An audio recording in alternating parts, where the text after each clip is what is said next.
Hello दोस्तों, स्वागत है हमारे नई वीडियो में। आज की वीडियो में हम लोग एक इटालियन ड्रामा मूवी को एक्सप्लेन करने वाले हैं, जो कि एक रोमांटिक मूवी है और इस मूवी का नाम है द लास्ट पैराडिसो। कहानी की शुरुआत में हम लोग सीसीओ को देखते हैं, जो कि अपनी गर्लफ्रेंड के साथ है और वो खेतों में उसके साथ एंजॉय कर रहा होता है। सीसीओ की गर्लफ्रेंड का नाम बियांका है। वहीं पर बियांका की बहन मारिया भी होती है। इसके बाद हम लोग बियांका के फादर को देखते हैं, जिसका नाम काम्पा है। अगले दिन जब वो अपने खेतों पर जाते हैं, तब उनकी नज़र एक लड़की पर पड़ती है, जो कि उन्हीं के खेतों में काम करती थी। काम्पा उससे बातें करता है और उसे अंदर जाकर आराम करने के लिए कहता है। इधर हम लोग सीसीओ को देखते हैं, जो कि शादीशुदा होने के बावजूद अपनी एक और गर्लफ्रेंड से मिलता है। उसकी गर्लफ्रेंड सीसीओ से काफी नाराज है और वो कहती है वो उसे नहीं बल्कि अब बियांका को ज्यादा वैल्यू देता है। लेकिन उसी वक्त सीसीओ का बेटा रॉकी वहां आ जाता है। इसके बाद सीसीओ अपने बेटे को लाई हुई बकरी का देखभाल करने के लिए बोलता है। सीसीओ रात भर घर नहीं आया था, इसलिए जब वो अपने माँ के पास जाता है तो उसकी माँ उससे नाराज होती है। सीसीओ अपनी माँ से कहता है वो इस शहर को छोड़कर जाना चाहता है, लेकिन उसकी माँ को यहाँ रहना पसंद है और वो कहती है वो इस जगह को छोड़कर कहीं नहीं जाएगी। यहीं पर सीसीओ अपने बड़े भाई एंटोनियो के बारे में पूछता है और वो कहता है इस महीने एंटोनियो ने हमें चिट्ठी नहीं लिखी है। वहीं दूसरी ओर हम लोग कंपा और उस लड़की को देखते हैं, जो कि कंपा के खेतों में काम करती है। कंपा उसके साथ जबरदस्ती करने की कोशिश कर रहा था। मारिया ये सब छुपकर देख लेती है।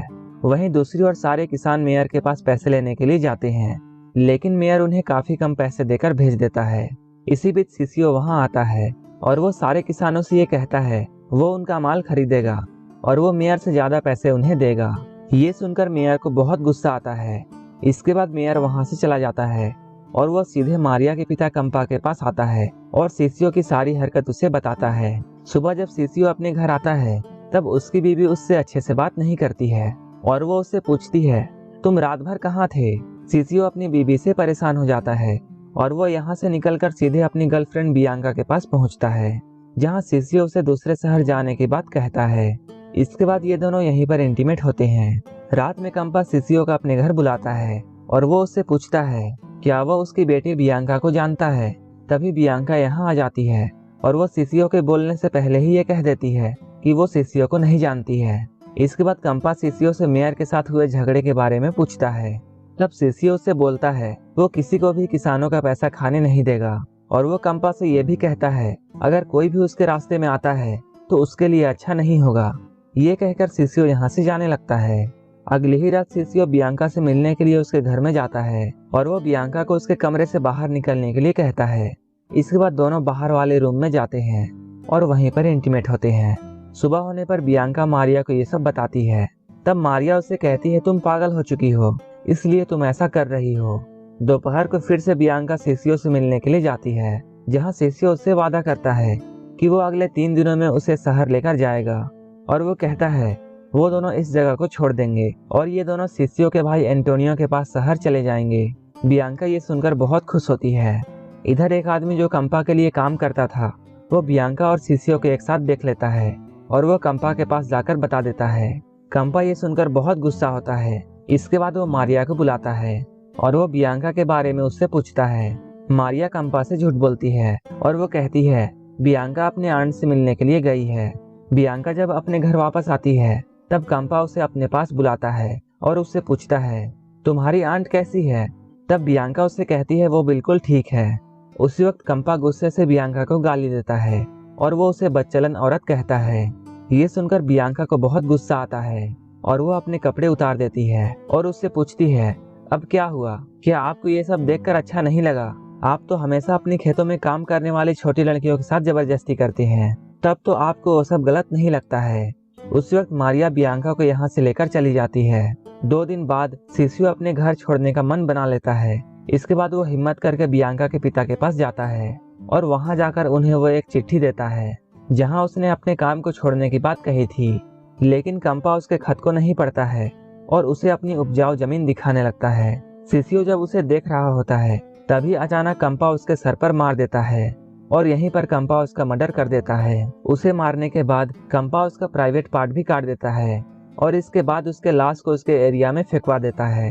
जब सीसीओ की मौत के बारे में सबको पता चलता है, तब सारे लोग सदमे में आ जाते हैं। इधर बियांका भी अपने पिता से बहुत ज्यादा गुस्सा हो जाती है। इधर सिसियो के भाई एंटोनियो को ये खबर मिलती है कि उसके भाई की मौत हो चुकी है। इसके बाद वो शहर से गांव के लिए निकलता है। जब एंटोनियो अपने घर आता है तब वो सीधा पुलिस के पास जाता है और वो पुलिस से सिसियो के कातिल के बारे में पूछता है। पुलिस उससे कहती है अभी तक उन्हें कोई भी सुराग नहीं मिला है, जैसे ही उन्हें कुछ लीड मिलेगी वो सबसे पहले उसे इन्फॉर्म कर देंगे। इसके बाद एंटोनियो पुलिस स्टेशन से निकल जाता है। अगली सुबह एंटोनियो बियांका के घर जा रहा होता है, लेकिन तभी कंपा का नौकर उसे देख लेता है और वो घर जाकर बियांका को रस्सियों से बांध देता है। इसके बाद एंटोनियो जब कंपा के घर के दरवाजे पर होता है तभी कंपा और उसका नौकर बाहर आते हैं। एंटोनियो कंपा से ये पूछता है तुमने मेरे भाई को क्यों मारा? कंपा उससे कहता है वो मेरी बेटी को यहाँ से ले जाना चाहता था और इसलिए मैंने उसे मार दिया। आज के बाद तुम भी यहाँ दोबारा मत आना, वरना तुम्हारा भी हश्र वही कर दूंगा। ये कहकर कंपा अंदर चला जाता है। कंपा के घर से वापस आने के बाद एंटोनियो अपनी फैमिली से मिलता है और इसके बाद वो पेरिस के लिए निकल जाता है। रात में वो पेरिस जाने के लिए बस लेता है और वो बस में बैठकर ये सोच रहा होता है कि उसने क्या कर दिया। तभी मूवी फ्लैशबैक में जाती है और हम लोग देखते हैं कंपा एक अस्तबल में है और वो अपने घोड़ों को खाना खिला रहा है। उस वक्त एंटोनियो पीछे से कंपा के सर पर मारता है, जिससे कंपा की वहीं पर मौत हो जाती है। तभी वहां पर कंपा का नौकर आ जाता है। एंटोनियो की उससे भी फाइट होती है और एंटोनियो उसे भी मार देता है और उन दोनों के शर्ट्स को उतारकर एंटोनियो गांव के चौराहे पर फेंक देता है। ये देखकर सिसियो की बीवी बहुत खुश होती है और वो समझ जाती है कि एंटोनियो ने उन दोनों को मार दिया है।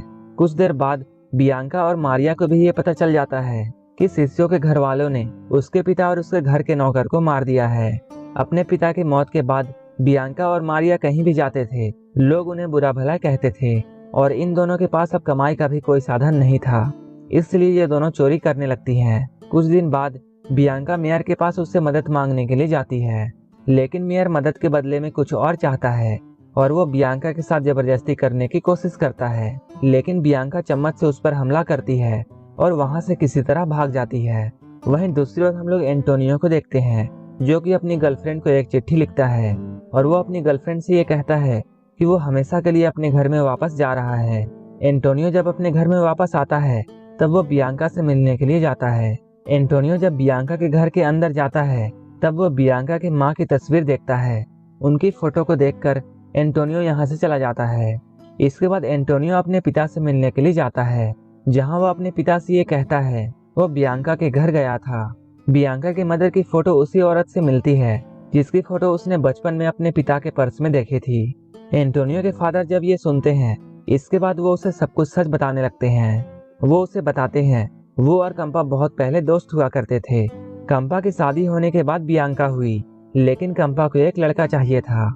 जब बियांका की मदर उसे बेटा नहीं दे पाई तब वो उसे शराब पीकर मारता था। इसके बाद बियांका की मदर अपना ज्यादा वक्त एंटोनियो के फादर के घर में बिताने लगी।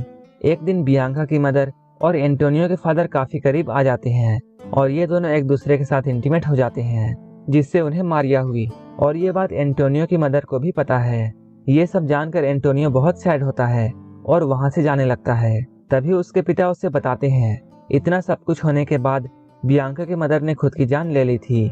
इधर बियांका को एंटोनियो के बारे में जैसे ही पता चलता है वो भागते हुए एंटोनियो से मिलने के लिए जाती है। क्योंकि एंटोनियो सिसियो का जुड़वा भाई था, इसलिए बियांका को एंटोनियो में सिसियो दिखाई देता है, जिसे देखकर वो बहुत खुश होती है।